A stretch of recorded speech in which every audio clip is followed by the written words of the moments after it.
Kamusta po si Trixie? Tama ba yung narinig ko? Kinakamusta mo si Trixie? Concern lang naman po ko kasi narinig yung nangyari sa kanya. Concern? Hindi ko kailangan ng concern mo. At mas lalong hindi kailangan ng pamilya namin ng concern mo.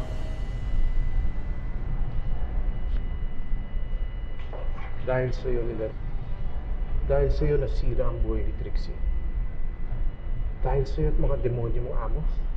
Muntik na mawala si Trixie. Nagsisisi akong minahal kita. Dahil ikaw lang pala makakasira ng buong pamilya ko. Pero huwag kang galala. Sa araw na to, simula ngayon, kakalimutan ko anak kita. Di ba yan naman ang gusto mo, di ba? Di ba? Wala na yung Lilet na dati kong kilala. Kung pipiliin mong panigan yung mga taong lumalapastangan kay Trixie, kung ayaw mo na sa amin, mas lalong ayaw namin sa'yo. Nagsisisi ako, kinupok pa namin. Sana hindi na lang ako ang tatay mo. Hindi ka anak ko. Dahil ikaw ang pinakamalaking pagkakamali sa buong buhay ko.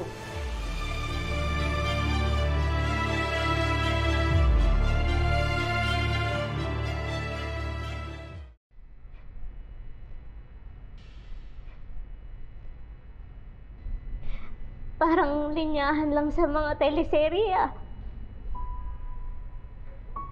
Ikaw ang pinakamalaking pagkakamali ko sa buong buhay ko.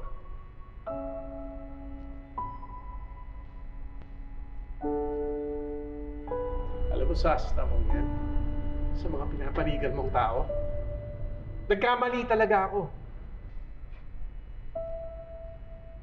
Congrats, Lilet! Sa wakas, lumabas na rin sa bibig ng ama mo yung matagal niya nang pinaparamdam sa'yo. Di ba? Kahit nakumpirma niyo na noon na anak niyo ako, hindi niyo pa rin ako pinaglaban. Pinaako niyo ako sa taong hindi ko naman kaano-ano. Pero thank you, sir. Kasi mas naging ama naman si Tinang kaysa sa inyo. Shut your mouth! For almost 20 years, imbis na anak, trinato niyo akong kasambahay. Mas prinoteksyonan niyo yung sarili niyo kaysa sa akin na dugot laman niyo. Mula pagkabata, sinasaktan na tinataboy na ako ng mundo. Pero gets ko naman po. Ako yung kailangang isakripisyo para lang hindi sumabog yung pinakamalaking pagkakamali niyo sa buong buhay niyo. Pero ito yung tatandaan niyo. Itong sinasabi niyong pinakamalaking pagkakamali niyo. Itong patuloy na lalaban para sa tama. Kaya pasinsahan na lang tayo. Kadugo ko man kayo o hindi, gagawin ko pa rin ang lahat para putulin ang sungay ng pamilya niyo. Ganun ba, Lilet? Putulin? Pues simula pa lang, ngayon pa lang! Pinuputol ko na ang ugnayan natin sa isa't isa.